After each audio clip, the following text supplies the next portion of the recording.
ಅಲ್ಲ ಕಳ್ಳ ಮೋದೇವಿ YouTube channel ನೋಡಿ ನೋಡಿ ನೋಡಿ ದುಡ್ಡು ಬರುತ್ತೆ ಅಂತ ಹೇಳಿ ಹೇಳಿ ನಾನು ಒಂದು ಯೂಟ್ಯೂಬ್ ಚಾನಲ್ ಓಪನ್ ಮಾಡಿದ್ನಪ್ಪ. ಓಪನ್ ಮಾಡಿಸ್ದಾದ್ಮೇಲೆ ಸಬ್ಸ್ಕ್ರೈಬರ್ ಬಡ್ದಾಡ್ಬೇಕಲ್ಲ, ಇವ್ರು ಕ್ರಿಟೀರಿಯಾ ಕೊಟ್ಟಿರ್ತಾರಲ್ಲ 4,000 ಅವರ್ಸು ಪ್ಲಸ್ 1,000 ಸಬ್ಸ್ಕ್ರೈಬರ್ ಬೇಕು ಅಂತ ಅಂದಿದ್ರು. ಅದನ್ನೆಲ್ಲ ಹೆಂಗೋ ಮಾಡಿ ಬಡ್ದಾಡ್ ಆ ರ್ಯಾಪಿಡೋ ಜೊಮ್ಯಾಟೊ ಸ್ವಿಗ್ಗಿಯನ್ನೆಲ್ಲ ಹಿಡ್ಕೊಂಡು ನಾನು ಸಬ್ಸ್ಕ್ರೈಬ್ ಮಾಡ್ಕೊಂಡು ಚಾನಲ್ನ ಕ್ರಿಟೀರಿಯಾ ಕಂಪ್ಲೀಟ್ ಮಾಡಿದ್ನಪ್ಪ. ಕಂಪ್ಲೀಟ್ ಮಾಡ್ದಂದು ಮುಂಡೇದು ದುಡ್ಡು ಬರೋಕ್ಕೆ ಸ್ಟಾರ್ಟ್ ಆತ. ನಾನು ಭಾಳ ಖುಷಿಯಾಗತ್ತೀನಿ, ನಾನು ದುಡ್ಡು ಬರೋಕತ್ತೈತಲ್ಲ ಇದು ಅಂತೇಳಿ. ಆಮೇಲೆ $75 ಆಯಿತು ಬಿಡು, ಒಂದು ಐಟಿಗೆ ಪೋಚ್ಕೊಂಬಿಡೋಣ, ಒಂದು 10,000 ರೂಪಾಯಿ ದುಡ್ಡು ಬಂದ್ರೆ ಫಸ್ಟ್ನೇದು ಯೂಟ್ಯೂಬ್ ಚಾನಲ್ ದುಡ್ಡು ಅಂದ್ಕೊಂಡು ನಾನೆಲ್ಲ ಪ್ರಿಪ್ರೇಷನ್ ಮಾಡ್ಕೊಂಡು ರೆಡಿಯಾಗಿದ್ದೀನಿ.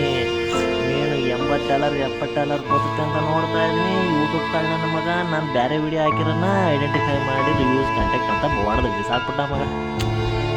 ಅಯ್ಯೋ ಶಿವನೇ ಅಂತ ತಲೆ ಮೇಲೆ ಕೈ ಹೊತ್ಕೊಂಡು ಕುಡ್ಕೊಂಡಪ್ಪ. ದುಡ್ಡು ಹಾಳಾಗೋಯ್ತಲ್ಲ, ಏನು ಮಾಡೋದು ಅಂತ. ಆಮೇಲೆ ಏನೋ ಮಾಡಿ ಬೇರೆ ಕಂಟೆಂಟ್ ರಿವ್ಯೂಸ್ ಮಾಡಬೇಡ ಅಂತ ಚಾಟ್ GPT ಬೈದ ಅದು ನಾನು ಕೇಳಿಲ್ಲ. ಚಾಟ್ GPT ಹೇಳಿದ ಮಾತು ಕೇಳಿದ್ರೆ ಹೋಗಿ ಬೇರೆ ರಿವ್ಯೂ ತಗೊಂಡು ಹಾಕ್ತೀನಿ. ಅವನು ನನ್ನ ವ್ಯೂಸು ಸಬ್ಸ್ಕ್ರೈಬರ್ ಬರೋದು ನೋಡ್ದ. ಯಾವ ವೀಡಿಯೋ ಹಾಕಿದ್ದೆ, ಅವನ ವೀಡಿಯೋ 2 ದಿವಸಕ್ಕೆ 2 ಲಕ್ಷ 3 ಲಕ್ಷ ವ್ಯೂಸ್ ಆಯಿತು. ಅವನು ಹೊಟ್ಟೆ ಕಿಚ್ಚು ಬಂತು.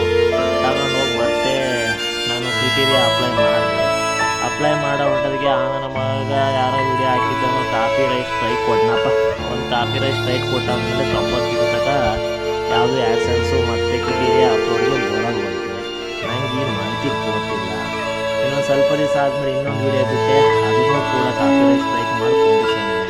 ಈಗ ನಾವು ಏನು ಮಾಡ್ಬೇಕಪ್ಪ, ಈ ಬಡವರು ಯೂಟ್ಯೂಬ್ ಚಾನಲ್ ನೆಪ್ಕೊಂಡು 90 ಹೊಡೆಯಂತ ಕೂತಿದ್ದು, ಆ 90ಗೂ ಬೆಂಕಿ ಆಗ್ದ.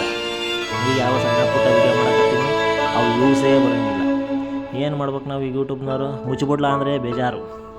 3,878 ಜನ ಪಾಪ ಇದ್ದಾರೆ. ನಮ್ಮ ಸಬ್ಸ್ಕ್ರೈಬ್ ಮಾಡೋರು ಏನೋ ಬದಿಕಳ್ಳಿ ಬಡಪಾಯಿ ಅಂತೀನಿ.